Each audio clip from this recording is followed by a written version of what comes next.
Bonjour, alors aujourd'hui je vous présente un produit que j'utilise pas mal en ce moment, c'est la Modeling Material de chez Prima.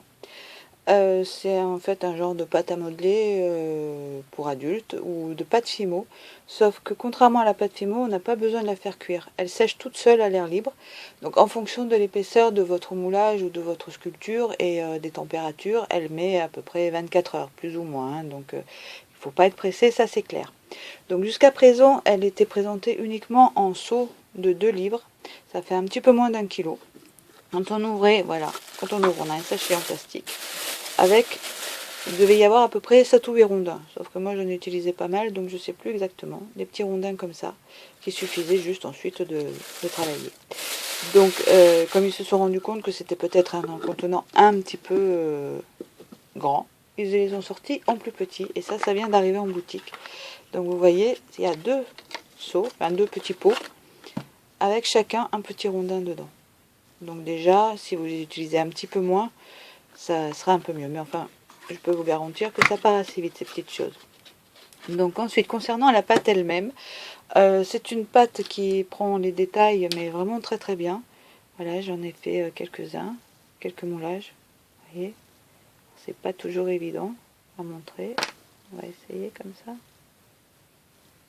Voilà, vous voyez les détails. Ici, on a une fleur. Pareil, voilà, avec des bons détails. Désolée, j'ai plein de peinture sur les doigts encore. Par contre, ce qu'il faut savoir, c'est qu'elle se rétracte un petit peu en séchant. Par exemple, vous voyez l'aile d'ange là.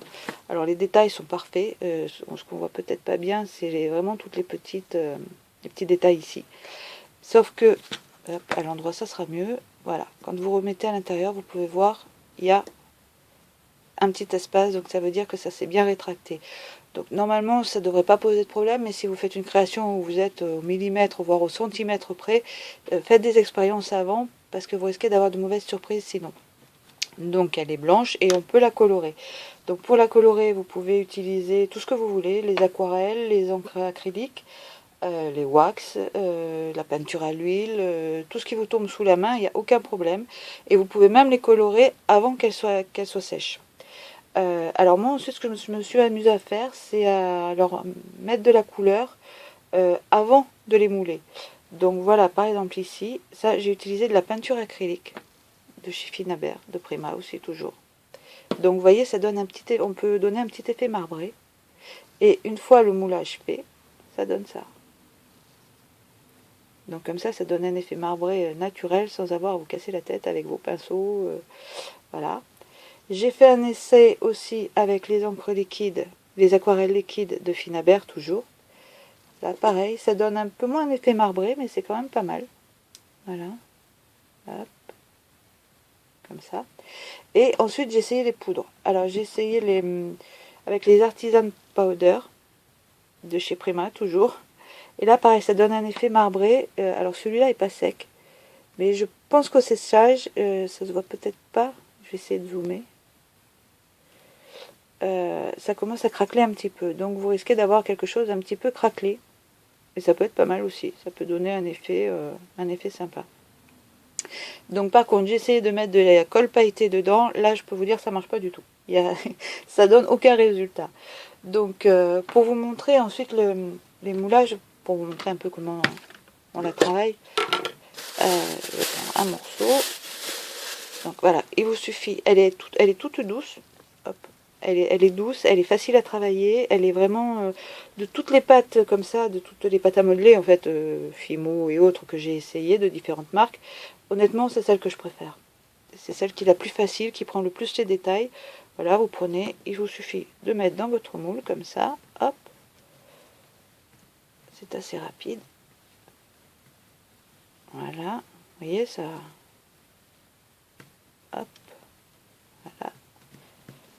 Vous enlevez et voilà. Les détails sont bien mis. Donc ensuite, pour les faire sécher, je vous conseille de les mettre sur quelque chose de très plat déjà. Et surtout qui ne prend pas l'humidité. Parce que sinon, si vous faites cette erreur, vous allez vous retrouver comme moi, avec un truc comme ça, que vous allez avoir du mal à utiliser. parce que ça va être tout gondolé, tout bombé. Donc faire vraiment très très attention à mettre sur un truc qui prend pas l'humidité et, qui est surtout très plat. Sinon, ce que vous pouvez faire aussi, si vous voulez par exemple mettre quelque chose autour, avant que ça soit sec, hop, vous mettez comme ça. D'où l'intérêt de peindre avant que ça soit sec. Et là, ça prendra bien la forme. Et ensuite, une fois sec, vous n'aurez plus qu'à coller comme il faut. Voilà. Donc, je vais vous montrer deux petites choses que j'ai faites avec. Alors, il y a ça.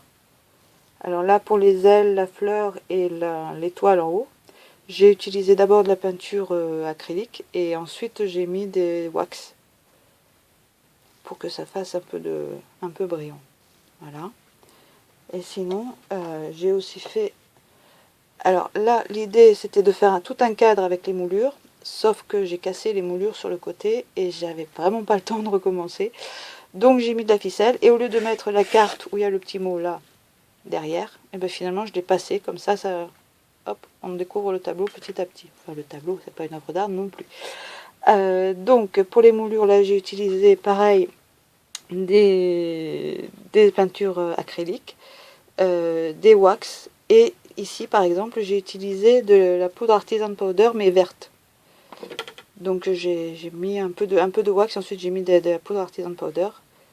Donc voilà, ça, je sais pas si les couleurs vont ressortir comme il faut, elles m'ont l'air un peu plus foncées qu'en réalité. Voilà.